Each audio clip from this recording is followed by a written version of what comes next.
ఇలాంటి స్త్రీని భరించడం మగాడికి చాలా కష్టం. సున్నితమైన మనస్సు గల అమ్మాయి ఆలోచనలు మగాడి ఆలోచనలకు వ్యతిరేకం. అందుకే సంసారంలో ఇమడక మనస్పర్ధలు. ఇద్దరిలో ఒకరు కాంప్రమైజ్ కావాల్సిందే, లేకపోతే ఫుడ్డు బెడ్డు కట్టే. అంతేనా? కూరలో ఉప్పు, అన్నం పాయసం, నానా రకాల ప్రకృతి వైపరీత్యాలు ఇంటిలో జరుగుతాయి. అలిగి భార్య మంచంపై పడుకుని మీ అమ్మ ఇలా అనింది, మీ తోబుట్టిన వాళ్ళు అలా అన్నారు, మనం వేరే కాపురం పెడదామనే స్త్రీమూర్తులు ఎందరో. మధ్యలో నలిగే పురుషదేవుళ్ళు ఏం చేయాలో తికమక పడే లోపే జరగవలసిన చెడు జరిగిపోయి ఉంటుంది. జాగ్రత్త. అందుకే మీకు అనుకూలమైన భాగస్వామిని ఎంచుకోండి. మీ తల్లిదండ్రులకు నచ్చిన ఆమె కాదు, మీ పరువు ప్రతిష్టలు పేరు గౌరవం చూసి వచ్చిన ఆమె కాదు, మీ బ్యాంకు బ్యాలెన్స్ను చూసి వచ్చిన ఆమె కాదు. షరతులు లేని ప్రేమతో మీ వైవాహిక బంధాన్ని మానసికంగా నెరవేర్చుకునే వ్యక్తిని ఎంచుకోండి. ఎందుకంటే సుబుద్ధి గల గుణవతి అయిన భార్య దొరుకుట అరుదు. మరి ఎలాంటి స్త్రీని భరించడం కష్టం అంటారా? అబద్ధం, మోసం, అజ్ఞానం, దురాశ, దురాలోచన మరియు క్రూరత్వం అనేవి స్త్రీల యొక్క 7 సహజ లోపాలు.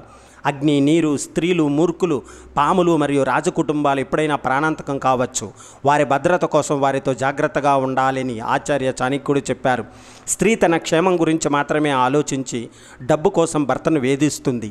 అత్యాశతో, దురాశతో తప్పుడు పనులు కూడా చేస్తుంది. భర్త సంపాదించేది ఇంతేనా అంటూ భర్తను వేధిస్తూ ఎప్పుడు నిరాశతో ఉంటుంది. దీనివల్ల ఇంట్లో ఎప్పుడు గొడవలయ్యి మనశ్శాంతి ఉండదు భర్తకి. కొంతమంది స్త్రీలకు అబద్ధాలు చెప్పే అలవాటు ఉంటుంది. అంతేకాదు ఇంట్లో వాళ్ళ గురించి కబుర్లు చెప్పుకోవడం, చిన్న చిన్న విషయాలు పెద్ద విషయాలు చేయడం అలవాటు. అలాంటి స్త్రీలను ఎవరు నమ్మరు. ఈ స్త్రీలు ఎప్పుడు ఇతరుల నుండి గౌరవాన్ని పొందలేరు. ఇలాంటి అలవాట్లు ఉన్న భార్య తన భర్త జీవితాన్ని నరకం చేస్తారు. భర్తతో కాకుండా వేరే ఒకరితో సంబంధం పెట్టుకున్న స్త్రీకి భర్తే పెద్ద శత్రువు. చెడు స్వభావం ఉన్న అలాంటి స్త్రీలను కంట్రోల్ చేస్తే తట్టుకోలేరు, భర్తని శత్రువుగా భావిస్తారు. అలాంటి మహిళలు తమ భర్తల జీవితాలను నరకం చేయడం ఖాయం. పెద్దలను గౌరవించని స్త్రీలు ఇంటికి శాపం. అలాంటి స్త్రీలు పెద్దవాళ్లతో అగౌరవంగా మాట్లాడతారు, ప్రతి విషయంలో గొడవ పడతారు, వారి ఇంటి శాంతి ఆనందానికి ముప్పుగా తయారవుతారు. అలాంటి భార్య ఉన్న మగాడు వైవాహిక జీవితం చాలా దుర్భరంగా మారుతుంది. ప్రతి విషయంలోనూ కోపం తెచ్చుకునే భార్య ఉంటే భర్త జీవితం నరకమే. ఎదుటి వాళ్ళ ముందు కూడా పరువు పోతుంది. అంతేకాకుండా కోపంతో ఉన్న భార్యతో మగవారి జీవితం దుర్భరంగా మారుతుంది. మనల్ని పొగుడుతున్న అబద్ధాన్ని ఆశతో అమాంతంగా స్వీకరిస్తాం. మనకు చేదు కలిగించే నిజాన్ని నెమ్మదిగా తీసుకుంటాము. ప్రతి బాధకు ఒక సంతోషం ఉంటుంది, ప్రతి తప్పుకు సరిదిద్దుకునే ఒక అవకాశం ఉంటుంది. జీవితంలో జరిగే ప్రతి సంఘటన కాలమే సమాధానం చెబుతుంది. మనం లేదు అనుకుంటే ఏది ఉండదు, ఉంది అనుకుంటే లేనిది కూడా మనతో ఉంటుంది. సహనం మంచి వారి దగ్గర ఉంటుంది, కోపం చెడ్డవారి దగ్గర ఉంటుంది, ప్రేమ మంచి మనసున్న వారి దగ్గర ఉంటుంది, గర్వం అసూయ పరుల వద్ద ఉంటుంది, జ్ఞానం భగవంతుడు నమ్మే వారి దగ్గర ఉంటుంది. నేటి మనిషి సమయాన్ని బట్టి మాటను, అవసరాన్ని బట్టి ఆటను, సందర్భాన్ని బట్టి నటనను పండించగల బహుముఖ ప్రజ్ఞాశాలి. ఈ లోకం తీయటి మాటలు, కపట ప్రేమలు పంచేవారిని నమ్మినంత సులభంగా ఉన్నది ఉన్నట్టుగా మాట్లాడే వారిని నమ్మదు. అవసరానికి మించిన అప్పు, ఆర్భాటానికి మించిన ఖర్చు జనాల ముందర స్థాయిని పెంచుతుందేమో కానీ మనల్ని ఆర్థికంగా ఎంతో దిగజారుస్తుంది. తొందరగా దొరికింది ఏది మనకు ఎక్కువ కాలం ఉండదు. ఎక్కువ కాలం మనతో ఉండగలిగేది ఏది అంత తొందరగా దొరకదు. అదేగా జీవితం. సముద్రాన్ని చూడగలం కానీ దానిలో ఉన్న ఉప్పును చూడలేము. అలాగే మనుషులను చూస్తాం కానీ వారి మనస్సులో ఏముందో చూడలేము. మనిషి బ్రతికున్నాడు అని చెప్పడానికి ఊపిరి ఎంత ముఖ్యమో అదే మనిషి జీవించడానికి డబ్బు అంతే ముఖ్యం. ఊపిరి లేకపోతే శరీరానికి విలువ లేదు, పైసా లేకపోతే మనిషికి విలువ లేదు. మన ఆలోచన పవిత్రంగా 10 మంది మేలు కోరేదిలా ఉంటే పగవాడైన మన పక్కన నిలుస్తాడు. మనమే ప్రాణం అనుకున్న వాళ్ళ దగ్గర నమ్మకం పోగొట్టుకోవడం, ప్రాణం కోల్పోవడం రెండూ ఒకటే. పోతే తిరిగి రావు. కళ ఎంత గొప్పది అయితే ఏమిటి, అది నిజం కానప్పుడు కళలో మనం ఎంతసేపు విహరించినా నిజములోనే జీవించాలి కదా. ఒక చెడు అలవాటుకు బానిస అయినా పర్వాలేదు, కానీ ఒక మనిషికి మాత్రం బానిస కాకూడదు. ఎందుకంటే వాళ్ళు లేని రోజులు ఉండాల్సి వస్తే భరించలేము. మనం ఆనందం పొందడం కన్నా ఇతరులకు ఆనందం పంచడంలోనే ఎక్కువ ఆనందం ఉంటుంది. జీవితంలో తిరిగి ఓడిపోవడానికి అవకాశం దొరికినంత వరకు పోరాడుతూనే ఉండు. ఎందుకంటే పోరాడే అవకాశం మళ్ళీ రాకపోవచ్చు. గొప్ప పనులు బలంతో కాదు, పట్టుదలతో సాధ్యమవుతాయి. ఎంతటి గొప్పవారైనా సరే ఒకప్పుడు కష్టాలతో పోరాడి గెలిచిన వారే. ప్రపంచాన్ని మార్చేది చదువు ఒక్కటే. కోపం సొంత వారిని కూడా దూరం చేస్తుంది, శాంతం శత్రువులను కూడా దగ్గర చేస్తుంది. అనుక్షణం నవ్వుతూ జీవించేవారు ఎంత పెద్ద సమస్య వచ్చినా చిరు నవ్వుతో స్వీకరిస్తారు.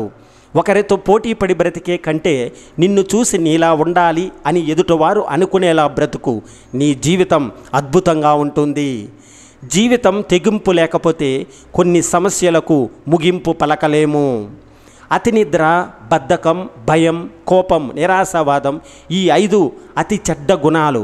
వీటిని పొరపాటున దగ్గరకు రానిచ్చినా జీవితంలో పైకి రావడం, సుఖపడటం జరగదు. దీపం చూపే వెలుగు కన్నా దాని వెనుక ఉన్న చీకటి పెద్దది. సమస్యలో ఉన్న నీ ధైర్యమే వెలుగులకు దారి చూపుతుంది. ఒక్కోసారి నీ నిజాయితీ, ధైర్యం, తెలివితేటలు ఇవేమి నిన్ను గెలిపించలేనప్పుడు ఓర్పు, సహనం మాత్రమే నిన్ను గెలిపించగలవు. విజయాల నుండి వినయాన్ని, అపజయాల నుండి గుణపాఠాన్ని నేర్చుకున్నవాడే జీవితంలో ఉన్నతంగా ఎదగగలడు. నీ ఆలోచన మార్చుకుని అలవాటు మారుతుంది. నీ అలవాటు మార్చుకుంటే జీవితం మారుతుంది. పరిస్థితులు అనే పాఠశాల మాత్రమే మనిషికి వాస్తవికత అనే పాఠం నేర్పిస్తుంది. బరువును మోయడానికి కూలికి మనిషి దొరుకుతాడేమో కానీ నీ బాధను మోయడానికి ఎవ్వరూ దొరకరు. నువ్వే దానిని కన్నీరు రూపంలో కరిగించాలి. కళ్ళతో చూసి కావాలనిపిస్తే అది ఇష్టం, మనసుతో చూసి కావాలనిపిస్తే అది ప్రేమ. బ్రతకడం తెలిసినవాడు ఏ దారులైనా నడుచుకుంటూ వెళతాడు. బ్రతకడం తెలియనివాడు ఏ దారిలో వెళ్ళాలో తెలియక ఆలోచిస్తూ కాలాన్ని వృధా చేస్తాడు. లేని వాటి గురించి, రాని వాటి గురించి ఆలోచిస్తూ మిగిలేది దుఃఖం. ఉన్నదాని గురించి, పొందిన దాని గురించి ఆలోచిస్తే కలిగేది సంతోషం. నమ్మిన మనిషిని మోసం చేయడం ఎంత తప్పో, మోసం చేసిన మనిషిని మళ్ళీ నమ్మడం కూడా అంతే తప్పు కదా. నీ పరిస్థితి నీవు ఎంత దుర్భరంగా ఉన్నా కూడా నిరాశ చెందక, అలు పెరుగక పోరాడుతూనే ఉండు. తప్పక దేవుడు కూడా సహకరిస్తాడు. ఏదైనా కొత్తగా చేసేందుకు ప్రయత్నించడంలో సిగ్గు, భయం అసలే వద్దు. ఎందుకంటే మీరు జీవితంలో పరిమితులు పెట్టుకుని జీవిస్తే ఏదో ఒకరోజు మీ జీవితం మీకే విసుగ్గా అనిపిస్తుంది. స్వర్గాన్ని నరకంగా చేసేది, నరకాన్ని స్వర్గంగా చేసేది మన మనస్సే. జీవితం సముద్రపాల వంటిది. దాని ముందు అందరూ సమానమే. ఎవరైనా తల వంచి తప్పుకోవాల్సిందే. ఎదురు తిరిగిన వారు కాలగర్భంలో కలవలసిందే. నీ మనసుకు నచ్చిన నిర్ణయం తీసుకో, కానీ ఆ నిర్ణయానికి భవిష్యత్తులో ఇంకెప్పుడు నువ్వు బాధపడకుండా ఉండేలా చూసుకో.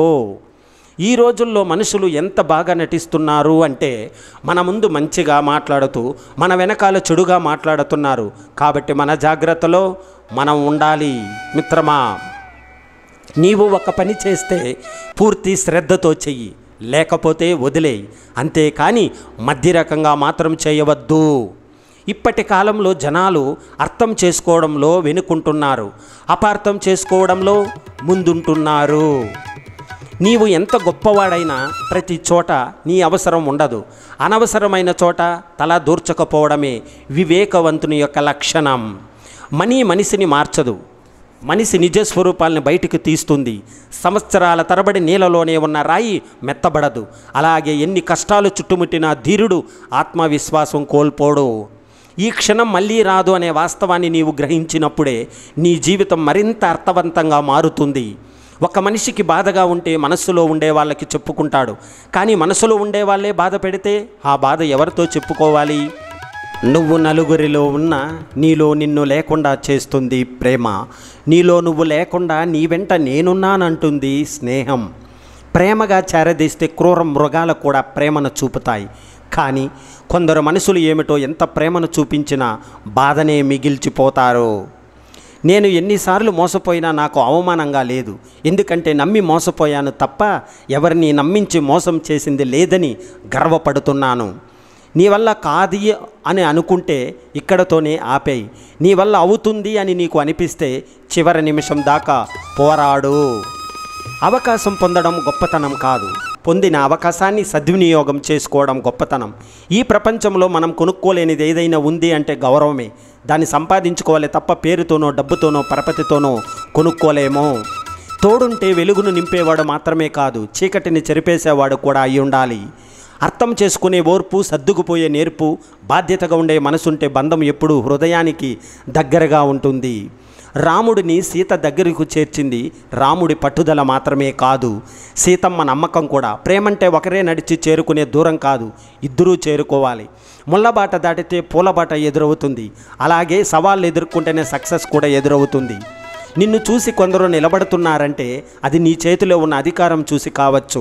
అదే నిన్ను చూసి చేతులెత్తి మొక్కుతున్నారంటే అది నీ వ్యక్తిత్వానికి ఇచ్చే గౌరవం. ప్రతి ఒక్కరిలోనూ ఏదో ఒక గొప్పతనం ఉంటుంది. మనకు దానిని చూసే మనస్సు ఉండాలి, అభినందించే గుణం ఉండాలి. మీలో మంచి వ్యక్తిత్వం ఉంటే మీరు వ్యక్తులను కోల్పోరు, వ్యక్తులే మిమ్మల్ని కోల్పోతారు. చావు వస్తుందని తెలిసినా బ్రతికేస్తున్నాం, బాధ వస్తే బ్రతకలేమా మిత్రమా? ఒక నిజం ఆ క్షణం మాత్రమే బాధ పెడుతుంది, కానీ ఒక అబద్ధం జీవితాంతం బాధ పెడుతూనే ఉంటుంది. గుర్తుపెట్టుకో. నొప్పితో పోరాడితేనే ఒక స్త్రీ అమ్మ అవుతుంది. చీకటితో పోరాడితేనే ఒక గొంగలి పురుగు సీతాకోక చిలుక అవుతుంది. మట్టితో పోరాడితేనే విత్తు చెట్టులా మారుతుంది. జీవితంతో పోరాడితేనే మానవత్వం ఉన్న మనిషిలా మారతావు. చాలామంది జీవితంలో ఓడిపోతున్నారు అంటే బలం లేక కాదు, తెలివి లేక కాదు, అబద్ధమాడలేక, మోసం చేయలేక.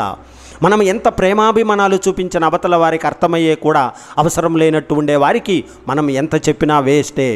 జీవితంలో ఎన్ని కష్టాలు వచ్చినా తట్టుకోగలం, కానీ మనమేంటో తెలియకుండా కొందరు మన గురించి మాట్లాడే మాటలు వింటే ఆ క్షణమే మానసికంగా చచ్చిపోతాము. మన అనుకున్న వారి దగ్గర మన విలువ తగ్గినప్పుడు మౌనంగా దూరంగా ఉండటమే ఉత్తమమైనది. మనం ఇష్టపడే వాళ్ళు మన ముందు నవ్వుతూ ఉంటే మనసుకు బాగుంటుంది. ఆ నవ్వికి కారణం మనమే అని తెలిస్తే ఇంకా అద్భుతంగా ఉంటుంది. మన జీవితం శాశ్వతం కాదు, డబ్బు శాశ్వతం కాదు. శాశ్వతంగా నిలిచేది ఒక్కటే, మన మంచితనం, ప్రేమగా ఒక చిన్న పలకరింపు. హృదయం ఎన్నిసార్లు గాయపడినా మనసుకు నచ్చిన వారిని ఏనాటికి మర్చిపోదు. కారణం హృదయానికి నటించడం తెలియదు, తప్పించడమే తెలుసు. సూర్యుడు ఒక్క పగులు మాత్రమే మీకు దారి చూపగలరు, కానీ నమ్మకం మరియు ఆత్మవిశ్వాసం మాత్రం నీ జీవన గమ్యం అంతా వెలుగును విరజిమ్ముతూ ఉంటుంది. గుర్తుపెట్టుకో మిత్రమా. అబద్ధం అందంగా ఉన్నన్ని రోజులు నిజం కళ్ళు ముందు ఉన్న ఎవరికీ కనిపించదు. విలువల కోసం విలువలేని చోట ప్రయత్నించడం ఉన్న విలువను కోల్పోవడమే అవుతుంది. పైకి కనిపించే అంత అందంగా ఏ ఒక్కరి జీవితాలు ఉండవు. కొందరు నటిస్తారు, మరికొందరు నెట్టుకొస్తారు. చేసే ప్రతి పాపము అప్పు లాంటిది, ఏదో ఒకరోజు వడ్డీతో సహా తీర్చాల్సిందే. చేసే ప్రతి పుణ్యం పొదుపు ఖాతాలో వేసినట్టే ఆపద సమయంలో ఆదుకుంటుంది. హృదయంలో మాలిన్యం లేకుండా హాయిగా ఉండే జీవితం. భర్తకు ఓదార్పు భార్య, చిరునవ్వుకు చిరునామా భార్య, సహనానికి సాక్ష్యం భార్య, ప్రేమకు బానిస భార్య. భర్త భవిష్యత్తుకు భరోసా భార్య. భర్తకు భార్య సగం అవుతుందేమో, కానీ భార్యకు మాత్రం భర్తే ప్రపంచం. కష్టపడితే తెలుస్తుంది బ్రతుకు విలువ, దూరమైతే తెలుస్తుంది మనిషి విలువ. భర్తకు ఎన్నో సంతోషాలు ఉంటాయి, కానీ భార్యకు మాత్రం అన్ని సంతోషాలు భర్తే. స్త్రీకి ఉన్న ఆత్మీయత మగవారికి ఉండదు. భార్యగా, తల్లిగా, చెల్లిగా, అక్కగా, బిడ్డగా స్త్రీ మాత్రమే ఆత్మీయతను పంచగల కల్పవృక్షం. పరాయి ఆడదాని మోజులో పడి నీ ఇంటి మహాలక్ష్మిని నిర్లక్ష్యం చేయకు. ఒక్కసారి మీ ఇంటి బంగారం మనసు విరిగిందా, తన ఎత్తు బంగారం పెట్టిన తన మనసు అతకలేవు. సరికదా తిరిగి అక్కడ చోటు సంపాదించుకోలేవు. జీవితంలో ఎవరికో ఒకరికి నువ్వు నచ్చకుంటే ఏమిటి నష్టం? నువ్వంటే ఇష్టపడేవారిని చుట్టూ ఉండగా ఒకరి కోసం ఆలోచిస్తూ కూర్చుంటే నువ్వంటే ఇష్టపడేవారిని నువ్వు గుర్తించలేవు. ఒకరి నమ్మకంతో పని లేదు, నిన్ను నువ్వు నమ్ము చాలు. మహాసముద్రాన్ని కూడా దాటగల శక్తిని నమ్మకమే ఇస్తుంది. జీవితం ఎప్పుడు ఆనందంగా ఉంటుందో తెలుసా? మనకు ఉన్న వాటితో తృప్తిగా ఉండటం నేర్చుకున్నప్పుడు. ముళ్ళబాట దాటితే పూలబాట ఎదురవుతుంది. అలాగే సవాళ్ళు ఎదుర్కొంటేనే సక్సెస్ కూడా ఎదురవుతుంది. కేవలం పలకరించే, వదిలేసే పరిచయాల కోసం పట్టించుకోకు. మనస్ఫూర్తిగా మాట్లాడే బంధాల కోసం ఎదురుచూడు. రోజులు ఎప్పుడు ఒకేలా ఉంటాయి, కానీ మనసులే క్షణాల్లో మారిపోతూ ఉంటాయి. జరిగిపోయిన నిన్న, తెలియని రేపటి కంటే గడుపుతున్న ఈరోజు ఎంతో విలువైనది. నువ్వు చేయాలనుకుంటే సాధించలేని పని లేదు. నువ్వు చేయకూడదు అనుకుంటే చేయగల పని లేదు. రెండింటి మధ్య తేడం కేవలం నమ్మకం, పట్టుదల మాత్రమే. గుర్తుపెట్టుకో మిత్రమా. ఆత్మీయత పంచుకోవాలంటే రక్త సంబంధం అవసరం లేదు. బాధలు, కష్టాలు పంచుకోవాలంటే తోబుట్టిన వాళ్ళే కానక్కరలేదు.